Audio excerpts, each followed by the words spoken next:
This PowerPoint is looking at the distribution of business services at both the global and U.S. scales. First of all, we have to define the term of a global city. What is a global city, or also referred to as a world city? It's a city whose influence is able to reach beyond political and state borders.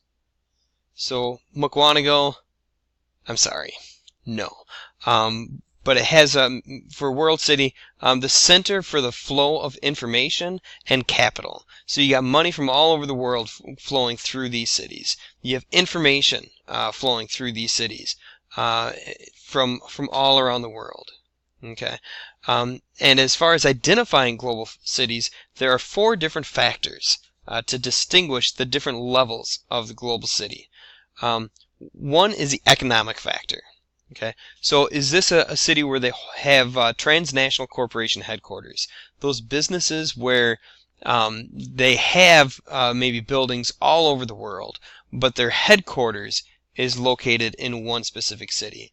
For example, McDonald's. McDonald's is a transnational corporation. They have restaurants all over the world in multiple countries, but they still need to have a single base headquarters, which is located in Chicago, Illinois. So in this sense, Chicago is a global city because that is a location for transnational corporation headquarters. Minneapolis, a lot of international headquarters are located in Minneapolis. I think of Cargill, Cargill Meats and Foods, they're located in Minneapolis. So those cities, New York City is going to have a lot of headquarters, obviously.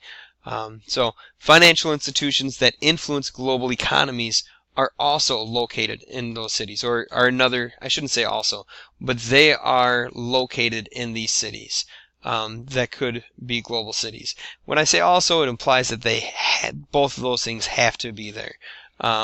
They don't. They probably will be because they're just different characteristics of that economic factor for identifying those global cities. Second factor could be political factors. New York City is the host to the United Nations. This is the UN building in New York City. So that is a factor contributing to New York's status as a global city. You have all the countries in the world having representatives work in New York City at the United Nations. When you go to Europe, Brussels in Belgium is the host to the European Union. So you have representatives from all of Europe, or at least members of the European Union, working and being located in Brussels. All capital cities are factors. So Washington, D.C., all right, Mexico City, London. All of these are political factors for global cities as well, because you have U.S. embassies in those cities. Okay, or you have embassies of different countries in those cities. And so you have that interaction of countries taking place in those individual cities. Number 3, a third factor would be cultural factors. Arts, if there's large arts, theaters, arenas, things like that. This is a picture of the Hermitage in St. Petersburg, Russia, which is the world's largest art museum. I know a lot of people think of the Louvre in Paris, France, and yes, that is a global city, but the Hermitage is an old palace that was turned into an art museum, and it is huge and much larger than the Louvre. If you're interested, go ahead, search online, and see how many pieces of artwork they have in this theater. See how long it would take to go through this museum if you looked at every piece of artwork for 30 seconds. I think that the time says you'll be there for over a week. It's immense. And then the fourth factor would be infrastructure. Is there infrastructure to support the international connectedness? So international airports, healthcare being located there that helps connect different countries as well. Those are going to be the things that will help to physically link or network with other countries.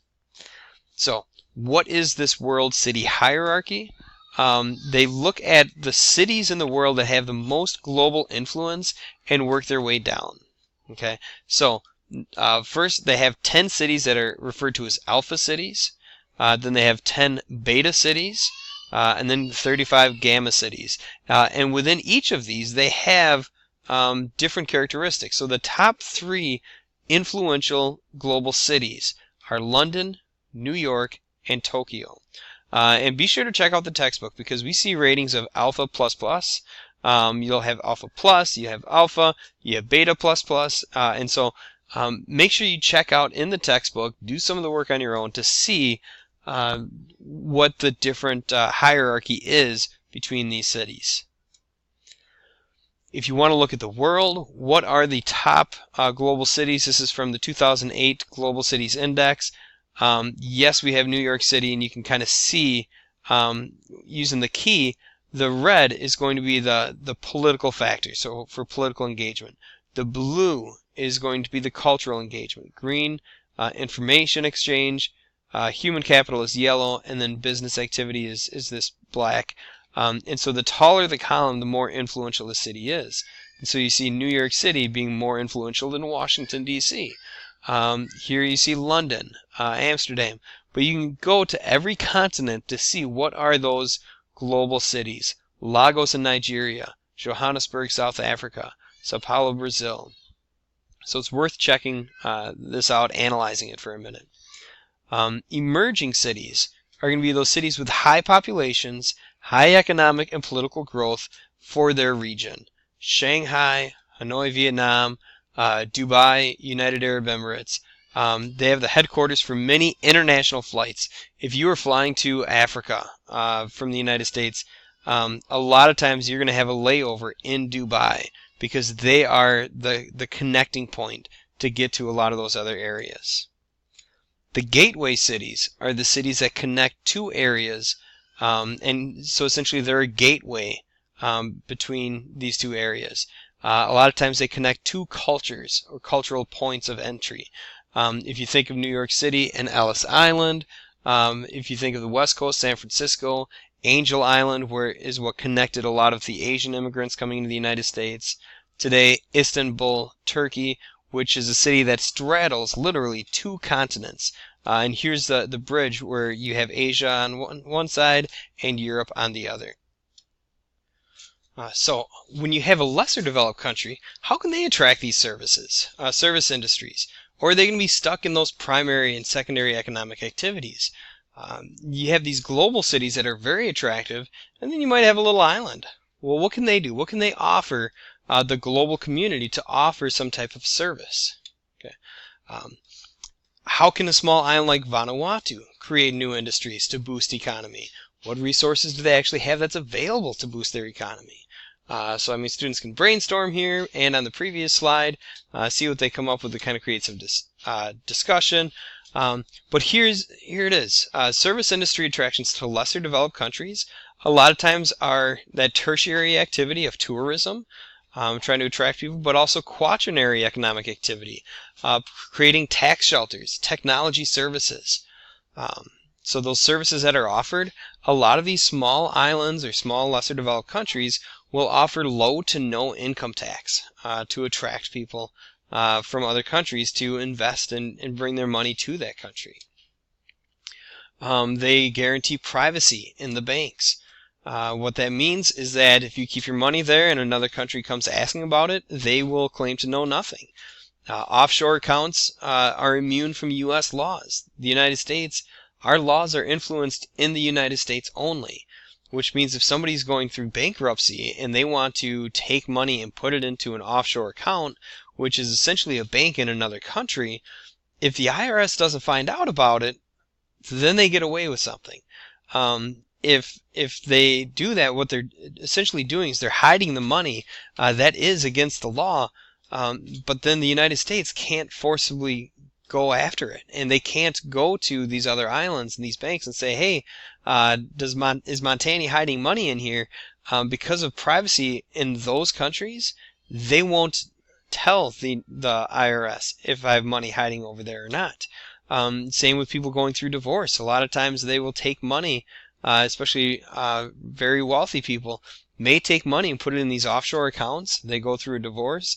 then the courts cannot force money to be taken, automatically withdrawn from those accounts for alimony payments or anything like that. It's privacy. It's in those other banks. Debt collectors cannot access it because technically they're in other countries. So offshore accounts, here's a list of them all around the world. You look at the Central America and the Caribbean, all of these small islands, the Bahamas, Barbados, Belize, not an island, Dominica, Grenada, St. Kitts and Nevis, St. Lucia. These are all places or countries that offer offshore tax accounts where people can sometimes hide their money.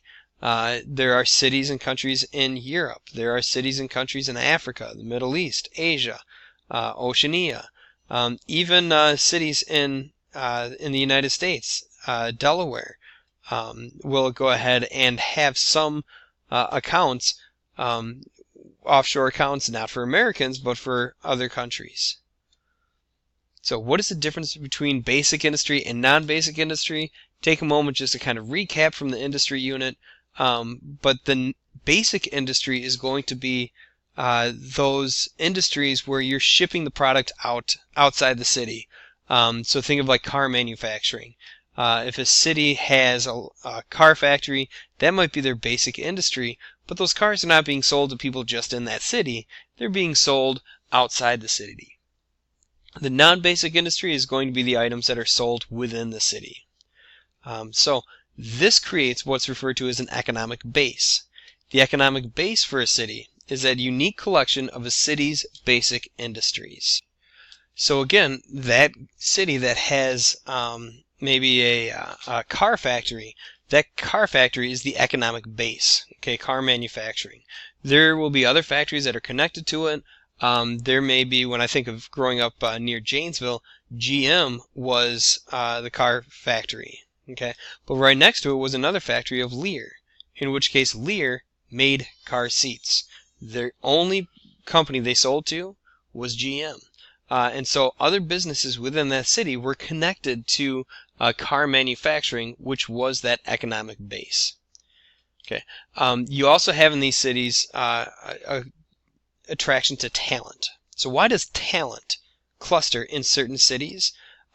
Talent is going to be referred to maybe scientists, recent college graduates, technicians, people with certain skills. They're trained in something specific. Maybe it's engineering, maybe it's biochemical engineering, maybe it's, whatever it is.